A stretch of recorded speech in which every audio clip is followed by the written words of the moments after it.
because I can look at it and go, is it choice or is it denial? And I'm going to say what I mean very quickly. As part of my introduction, I said I was a hitchhiker. Mhm. It is an awareness. So yes, I have the education, plenty of it, more than I need. I have the exposure, again, plenty of it. But I have discovered in the midst of what I would perceive as outward successes that there have been a lot of players in my life. A lot of people that have been, instrumental in my getting from point A to B.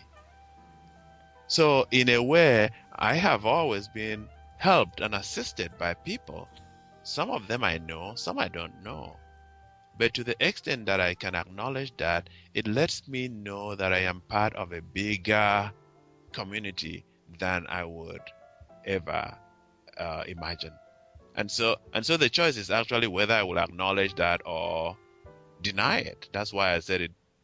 It's hard to know if it is denial or choice, because I know a lot of people who parade themselves as self-made men and women who in fact have been supported by hundreds of people to get to where they are.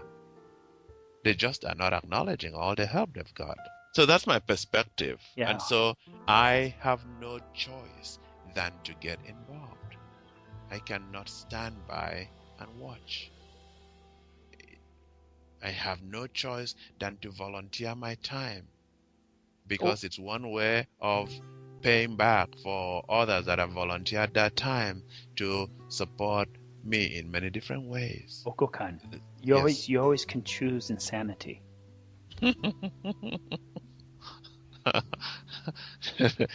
Haven't they said it's doing the same thing over and over again Yeah. and expecting a different outcome? Yeah. You mentioned that there are many players in your life. Mm-hmm. Do you have a concept of divine intervention, a sense that God is sending particular players in your life at certain times to teach you something? Absolutely. That's the framework that I live by. I believe that it is essentially like a spiritual world.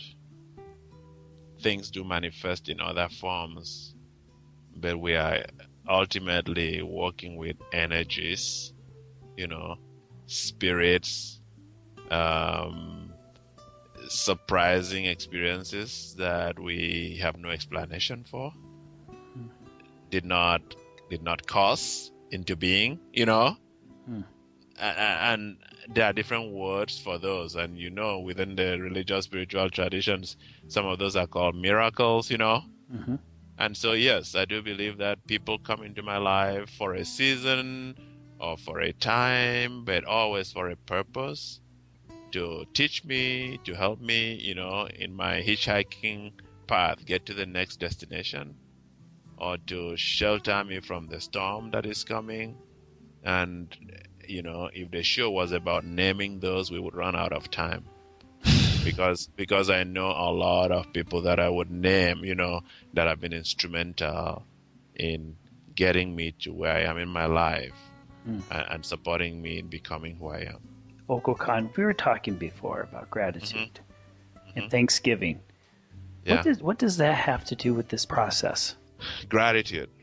Yeah, gratitude. Hold on. I'm going to put you out there. Since you're already on the air, I might as well just have you flop around a little bit.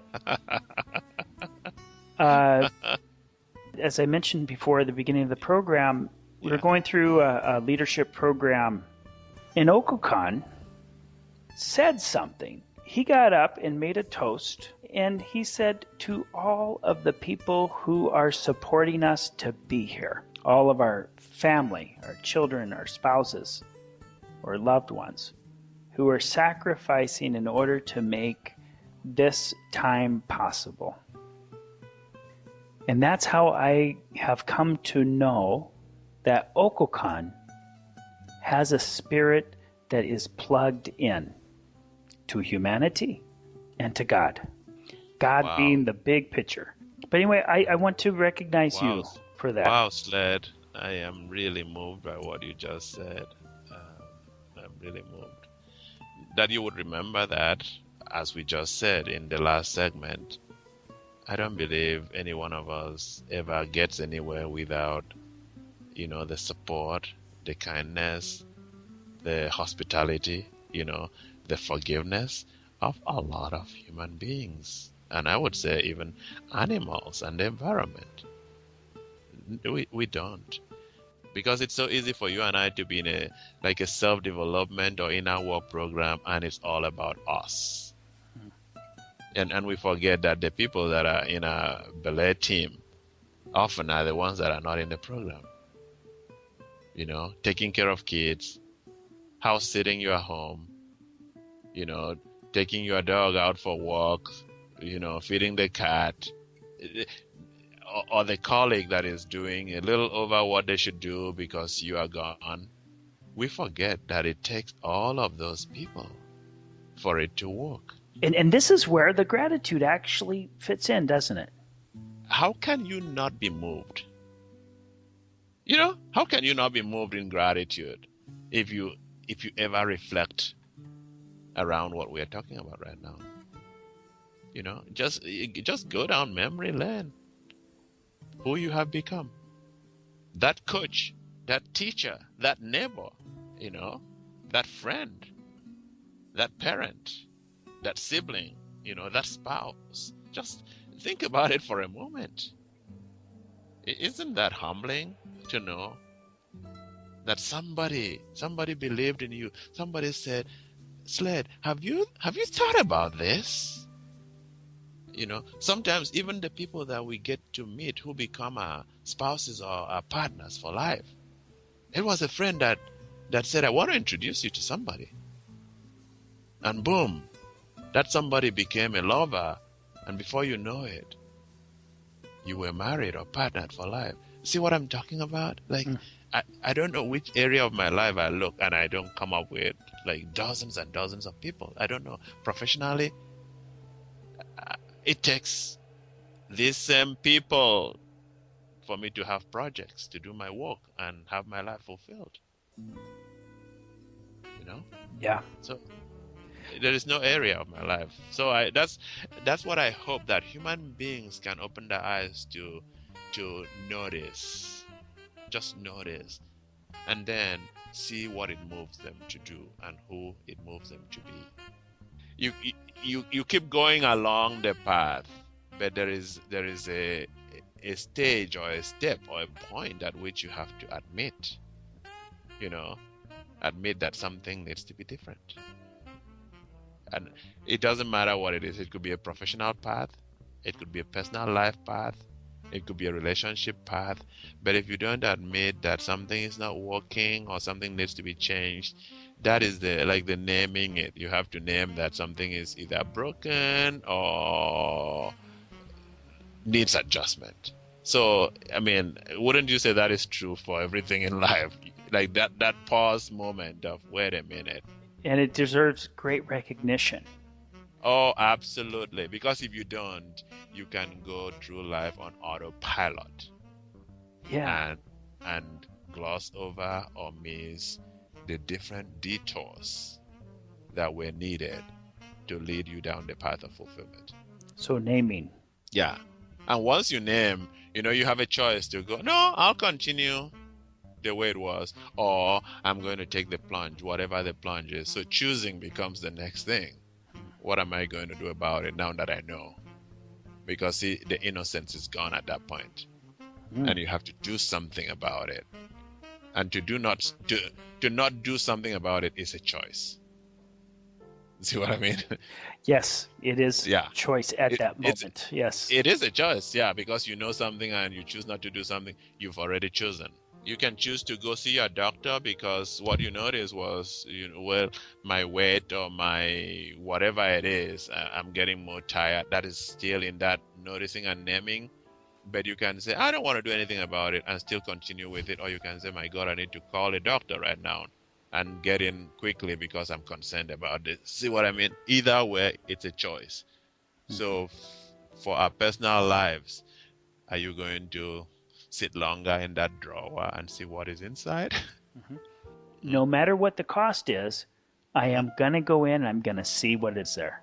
That's based on an active, conscious choice. The spirit of humanity, the spirit of every individual is inherently good, or the essence, let me say the essence, that the essence of each individual is good. Oh my God, that is why I do not have any reservation in saying I fall in love with human beings. Because at their core essence, human beings are just amazing. Just amazingly beautiful things.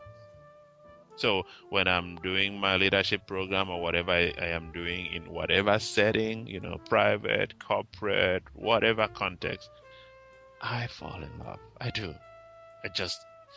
I can't have enough of human beings, and I can't fight enough for them and their brilliance. Because if I didn't love them that much, I wouldn't care. But because I do, there is no limit to the extent I would go, to support the discovery of that brilliance. No limit. So yeah, you are right on. It's a very fundamental belief. I was just going to say that once you are down that path, no cost or price is ever too much. On our behalf. There's no price tag that is too much. And so whatever the price is, it is worth paying. If you and I had a medical emergency today that resulted in a bill that was $120,000, for the sake of your life, you think we would go, oh my God, you shouldn't have done that. You should have let me die. No, we don't say that. We don't. Because we are worth it. So that's what I'm saying. We are worth this path and the transformation that comes as a result of it. And then the third one is when you have chosen, even the choosing takes courage, but there is the unmasking. I will be the first to tell you, Sled, I can't even log the number of hours of crying that has been part of that process. Or the times that I was kicking and screaming and going, should I do this? Do I want to do this? And having to get up and keep going and keep doing it. Because as you know, in the hero's journey, there is a breakthrough that is waiting. But it is not waiting for the fainting heart who quit. It isn't.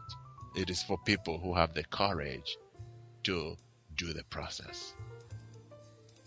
So that is big, and that is where you need support. Remember you asking me, did I find out alone, or did I? No, there are people that will support. It's like you have a lot of midwives on the road, and you have to lean into these midwives because you can't do it alone,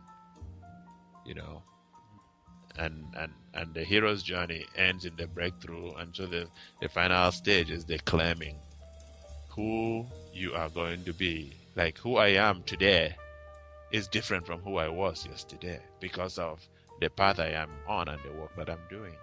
And claiming that new you is not going to be new you with one side of you.